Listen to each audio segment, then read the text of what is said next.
दोस्तों, क्या आपको पता है कि चाइना का थ्री गॉर्जेस डैम इतना बड़ा और ताकतवर है कि इसे साइंटिस्ट ने बताया कि इसने पृथ्वी की गति को ही धीमा कर दिया है। इस ब्रिज में इतना पानी है कि इसके आसपास के कुछ शहर हमेशा खतरे में ही रहते हैं कि कहीं ये डैम टूट ना जाए, क्योंकि अगर ये डैम टूट गया तो ना जाने कितने लोग उस बाढ़ में डूबकर मर जाएंगे। अब ऐसे में आपको ये भी पता होगा कि इस डैम में बिजली भी बनाई जाती है और उन्हीं डैम्स में बनाई गई बिजली को आसपास के हजारों शहरों में भेजा जाता है। लेकिन क्या आपने कभी सोचा है कि बिजली को इन बड़े बड़े डैम्स में बनाया कैसे जाता है और बिजली को बनाते वक्त किन किन मुश्किलों का सामना करना पड़ता है? सिर्फ यही नहीं, हम आपको इस वीडियो में ये भी बताएंगे कि आखिर विंड टरबाइन और कोयले से बिजली कैसे बनाई जाती है। बस आप वीडियो के लास्ट तक हमारे साथ बने रहिए। दोस्तों, सबसे पहले हम बात करते हैं कि आखिर बड़े बड़े डैम्स में बिजली को कैसे बनाया जाता है। वैसे शायद आपको ये बात ना पता हो कि ये एक ऐसा काम है जिसमें अगर जरा सी भी चूक हुई तो जान गंवाने के सिवा और कोई भी ऑप्शन नहीं होती। दोस्तों, डैम्स में बिजली बनाने के लिए सबसे पहले हमें किसी बड़ी नदी के पानी को रोककर डैम को बनाया जाता है और उसमें पानी को इकट्ठा किया जाता है। अब इसमें सबसे मेन बात यह है कि अगर आप पानी से बिजली को पैदा करना चाहते हैं तो पानी किसी ऊंचाई वाली जगह से गिरता होना चाहिए, क्योंकि जब पानी ऊपर से गिरता है तो उसका प्रेशर बहुत ज्यादा होता है और जहां पर पानी गिरता है वहां पर बड़ी बड़ी टरबाइंस को लगा दिया जाता है। अब टरबाइंस का काम मैकेनिकल एनर्जी को इलेक्ट्रिकल एनर्जी में कन्वर्ट करना होता है। अब टरबाइन के साथ एक मोटर होती है जिससे जब टरबाइन घूमती है तब वो उसे पावर देना शुरू कर देता है और मोटर को जैसे ही पावर मिलती है वो उसे इलेक्ट्रिकल एनर्जी में कन्वर्ट कर देता है और बिजली बनाने के साथ साथ वो मोटर बिजली की तारों में करंट को भेजने का काम भी शुरू कर देती है। दोस्तों, आपको शायद ये बात ना पता हो कि हर साल पूरी दुनिया में करीब 3000 लोग डैम में बिजली बनाने के प्रोसेस में हुई गलती की वजह से अपनी जान गंवा बैठते हैं। दोस्तों, जब डैम से या फिर किसी और सोर्स से बिजली को पैदा किया जाता है तो इसे सब स्टेशन में भेजा जाता है और आपने अक्सर नोटिस किया होगा कि सब स्टेशन में ट्रांसफार्मर वगैरह होते हैं। लेकिन क्या आपने कभी सोचा है कि उन ट्रांसफार्मर के नीचे ये पत्थर क्यों बिछाए जाते हैं?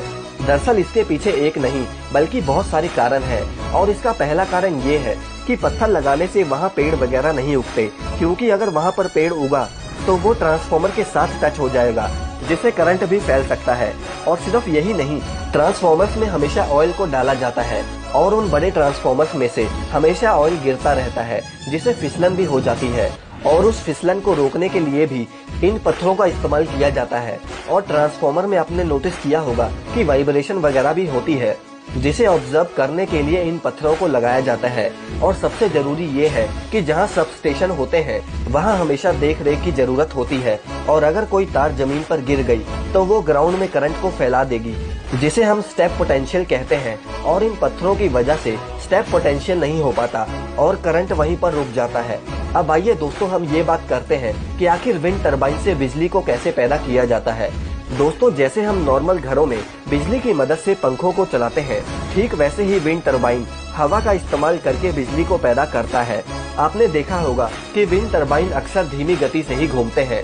दरअसल इसका मेन कारण है इसकी ऊंचाई, क्योंकि ये नॉर्मली 200 फीट से ऊंचे ही होते हैं और ऐसे में अगर इन्हें तेजी से घुमाया जाए तो ये हवा में इम्बैलेंस हो जाएंगे और ये टूटकर नीचे भी गिर सकते हैं।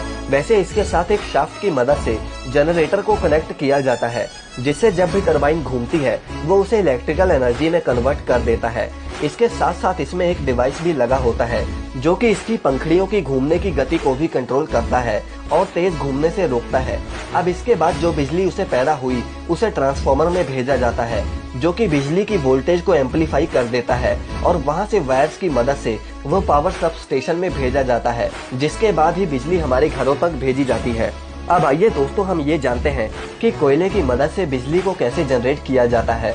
दोस्तों, बिजली पैदा करने के लिए पत्थर वाले कोयले का यूज किया जाता है जो कि गहरी खुदाई करके निकाले जाते हैं और जब कोयले से बिजली को पैदा किया जाता है तो उसके प्लांट के पास एक पानी का स्रोत जैसे कि नदी या फिर कोई लेक वगैरह जरूर होनी चाहिए।